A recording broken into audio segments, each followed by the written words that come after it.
Olá, meu nome é Luiz Felipe Baggio, eu sou hipnólogo e hipnoterapeuta. Sou especializado em depressão, ansiedade e pânico, tratamento de depressão, ansiedade e pânico com a hipnoterapia. E eu tô aqui para conversar um pouco, para falar um pouco sobre um tema que algumas pessoas me trouxeram ao longo dessas últimas semanas. Eu fiquei de conversar sobre esse tema e eu acho que seria bacana gravar a minha opinião sobre o assunto. O assunto foi aquele vídeo do Spotniks, que teve o coach quântico e a psicóloga conversando, e isso gerou outras escalas ali de discussão, sobretudo entre os meus alunos, e alguns pacientes meus ficaram com bastante dúvida sobre o que está acontecendo, sobre o que acontece nessas situações. Veja, uma coisa é física quântica. Física quântica é uma linha científica, uma linha da física, uma linha científica da física, que estuda a interação, a interação das partículas no mundo subatômico, num contexto subatômico. Eu não vou entrar no mérito porque eu não sou físico, tá? Mas o pouco que eu sei me permite te dizer que física quântica não tem nada a ver com terapia. Nada, nada, nada, nada. Zero. Física quântica é uma coisa, terapia é outra. E então que aquelas coisas de terapia quântica, theta healing, terapia quântica projetiva, enfim. O que é isso? Isso é crença. Isso entra no campo chamado fé. Agora, é uma fé religiosa? Não é uma fé religiosa, mas é fé. O que eu quero que você entenda é o seguinte: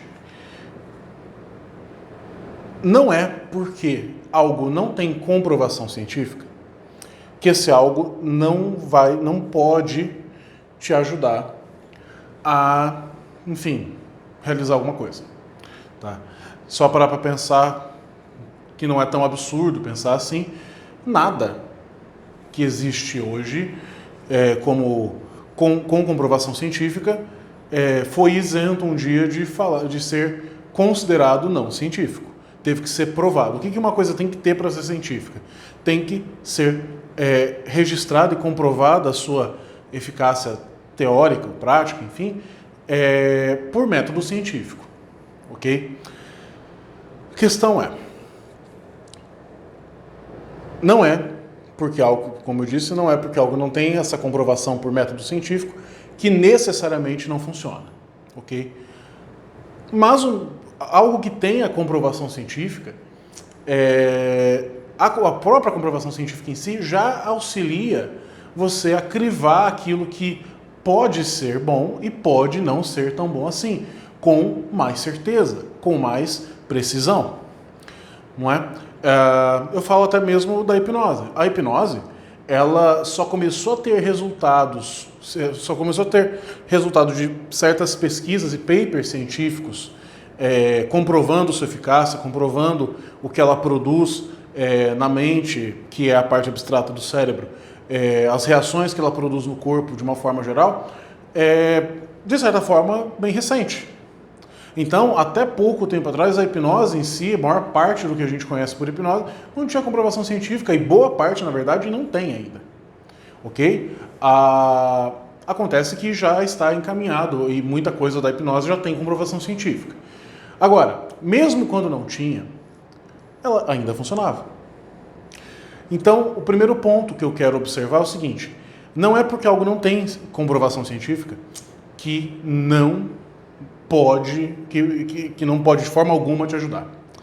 E não tem eficácia alguma. Não é isso que eu estou dizendo. Okay? Agora, o que eu penso sobre o que aconteceu ali, que é o que acontece muito em vários contextos, inclusive, que afeta diretamente aqui na clínica. Tá? São pessoas que prestam serviços, se eu puder chamar assim, ou realizam trabalhos que estão fora das suas competências. O que eu quero dizer com isso? O que um coach faz? Ou o que um coach deveria fazer? Na minha opinião, tá? O coach é um cara que, sei lá, te auxilia a alcançar metas. Ele é um cara que te auxilia a criar ferramentas de alguma maneira, ou utilizar ferramentas que você ainda desconhece, para alcançar determinados objetivos, para traçar metas, enfim. É um cara que vai te treinar para fazer alguma coisa, é um cara que vai te ajudar a alcançar alguma coisa. Mas ele não vai tratar depressão. Ele não vai tratar ansiedade, ele não vai tratar pânico, ele não vai tratar traumas, fobias, ele não vai tratar isso. Ele não vai curar câncer, não vai nada disso. Assim como então assim, veja, existe aquilo que o coach faz, que é te treinar e ensinar ferramentas para alcançar objetivos, por exemplo. Por exemplo, isso é o campo dele. Agora, a partir do momento que ele pega e começa a utilizar, começa a compreender ou fazer coisas que estão fora do campo de atuação dele, como por exemplo fazer uma terapia em alguém, tratar alguma dessas questões que eu falei anteriormente, ele está extrapolando um campo que é dele e fatalmente ele vai falhar e fatalmente essas pessoas vão sair da clínica, do escritório dele pior do que chegaram. E isso acontece muito. E eu falo porque é até engraçado. A hipnoterapia ainda hoje começou a ter uma aceitação maior de alguns poucos anos para cá, aqui no Brasil. Fora já tem algum tempo a mais, mas aqui no Brasil de alguns anos para cá. E é muito comum chegar gente aqui na clínica que veio de coach. O cara, fazia coach, meu coach foi me ajudar com depressão, não sei o que lá, eu saí pior do que eu entrei lá. Então, o fato da hipnoterapia ainda hoje acaba sendo uma das últimas alternativas que as pessoas procuram para tratar, acaba sendo para muitos a última esperança. Ao passo que isso acontece, isso possibilita a gente ver qual o caminho que as pessoas tomaram até chegar aqui para tratar depressão, tratar ansiedade, tratar pânico, seja lá o que for que ela veio tratar, fibromialgia e tal. Possibilita a gente enxergar qual o caminho que ela fez e ver quais foram os excessos, ou às vezes o que foi excesso de um profissional, ou que deveria ter agido de forma profissional, e o que foi falta, às vezes, da própria pessoa. Não é? A questão é, quando o cara ultrapassa essa barreira, ele já está errando. É a mesma coisa que qualquer terapeuta que não seja médico tirar ou dar remédio para você. Você não pode fazer isso. Se você é terapeuta, está me ouvindo, se você fala para as pessoas que você atende, você não é médico, tá? Se você não é médico, é terapeuta, não médico, e você fala para as pessoas que você atende que o cara pode parar de tomar remédio, você pode ir preso. Na minha opinião, você deveria ir preso. Mas a questão é, ao fazer isso, você está primeiro exercendo ilegalmente medicina, e ao fazer isso, você está, de certa forma, prometendo uma cura que é algo que ninguém pode fazer, nem médico pode fazer isso. Sabia? É curandeirismo.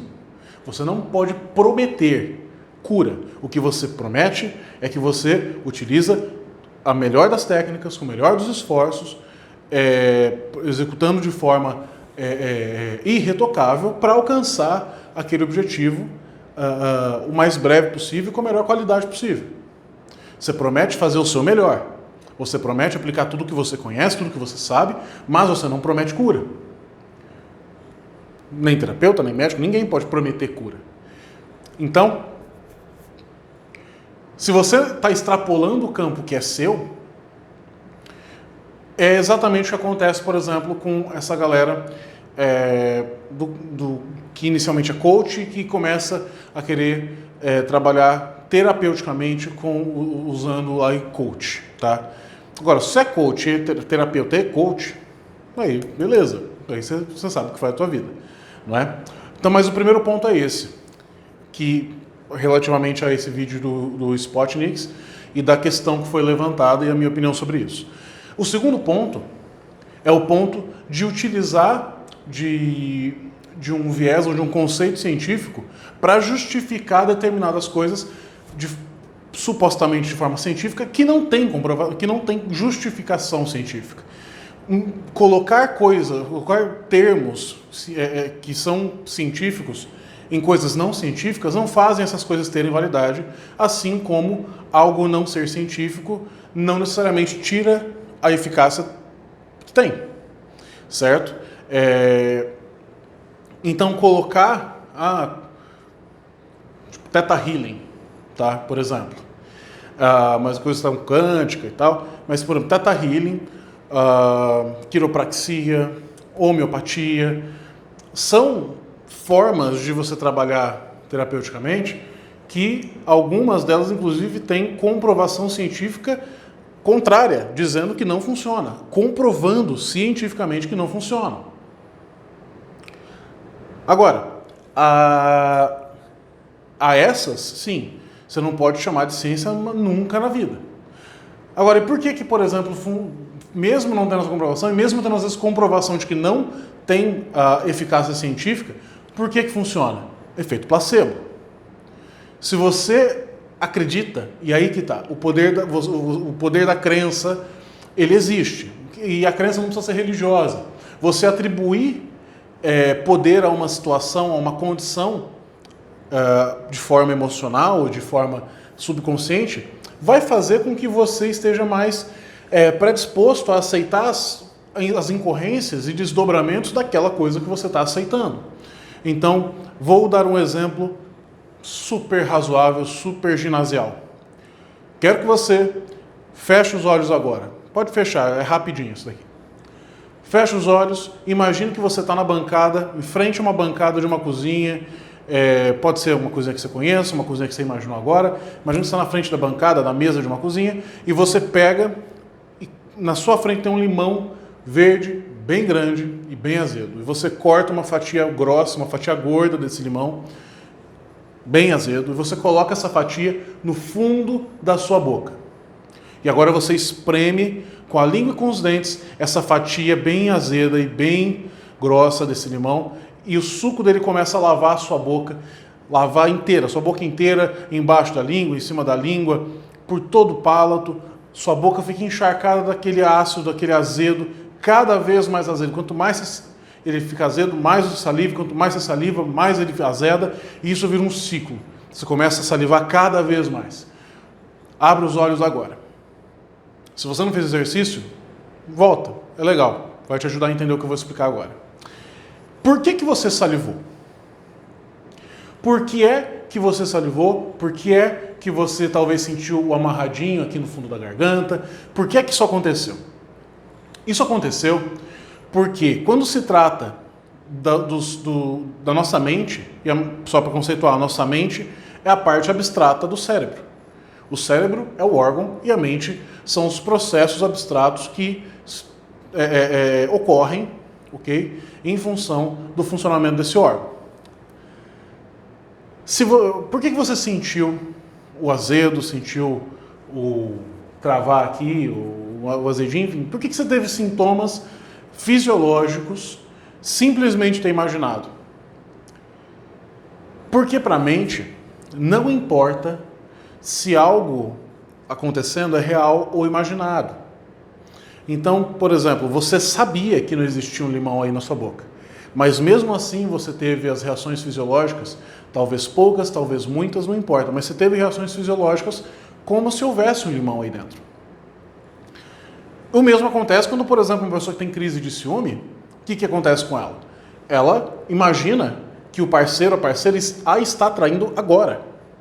E ela inicia uma série de respostas, inclusive fisiológicas, que a levam a sentir como se ela estivesse sendo traída agora. O que eu quero que você entenda com esse conceito da crença? Quando você fala para uma pessoa que está tratando câncer, tratando depressão, está tratando uma ansiedade severa, pânico, olha, você pode parar de acompanhar, de fazer seu tratamento com todo o resto, porque só vindo aqui eu vou resolver teu problema. O que você está fazendo, primeiro, é curandeirismo, é crime, você merece ir preso. Mas tirando essa parte de fora, o que você está fazendo é estabelecer uma crença. Se a pessoa acreditou em você, vai estabelecer uma crença de que, olha, só fazendo isso daqui, eu vou me curar do câncer, então não preciso de quimioterapia mais, eu não preciso me envenenar mais. Pois bem, aí a pessoa para de ir na quimio, a pessoa regride no tratamento, o câncer progride e ela morre. Ou quando vê, já é tarde demais, enfim, ela não morreu, mas vai ser o caminho natural ali e não tem mais volta. São histórias que inclusive, documentadas de processos que a criadora do Theta Healing sofreu nos Estados Unidos. E você tem tantas outras situações que você vê acontecer de tantos outros profissionais, pseudo-profissionais, porque enfim. Então, o que eu quero passar com essa minha observação, essa minha visão sobre o acontecido é o seguinte: você pode fazer, obviamente, terapia que você quiser fazer. Você pode fazer, sei lá, qualquer coisa que você acredite que pode te melhorar, mas isso não pode competir com aquilo que realmente está te tratando, ok? E quando isso compete, é o que vai fazer surgirem absurdos. O que eu falei anteriormente, poucos minutos atrás, de gente que às vezes tinha um leve incômodo, uma ansiedade leve, queria tratar ali, o coach falou que tratava, e a pessoa progrediu, as raias ali do pânico. Saiu pior do que ela entrou lá no escritório do cara. E isso, eu estou falando da minha experiência, mas se perguntar para qualquer outro profissional sério, vai te falar também casos parecidos. Então, existe uma necessidade da gente utilizar melhor o nosso senso crítico, a nossa capacidade de discernimento, para entender que certas coisas extrapolam o limite da fé. E entender que a gente precisa buscar mais a fundo as bases daquilo que a gente está acreditando como sendo algo que vai nos levar mais adiante num tratamento de alguma coisa, que vai nos ajudar a curar alguma coisa, ou se aquilo é só um amontoado de falácias e mentiras teóricas, entende? Bom, não foi um vídeo técnico, tá? Foi mais para expor aí a minha resposta para algumas pessoas que me fizeram essas perguntas sobre o contexto que surgiu o diálogo ali do coach quântico com a psicóloga, e foi simplesmente para dar a minha visão sobre isso, ok? Caso você tenha alguma dúvida, tenha algum comentário, caso você discorde de mim, por que não? Fica à vontade para mandar o teu comentário, eu vou adorar ler, vou responder na medida do possível, ok? E se você tiver alguma dúvida, alguma curiosidade sobre como funcionam mais os conceitos que eu falei, fica à vontade. Eu gravo outros vídeos conforme as oportunidades forem acontecendo, os horários forem dando, e a gente vai aprendendo cada vez mais juntos. Bom, muito obrigado e até mais.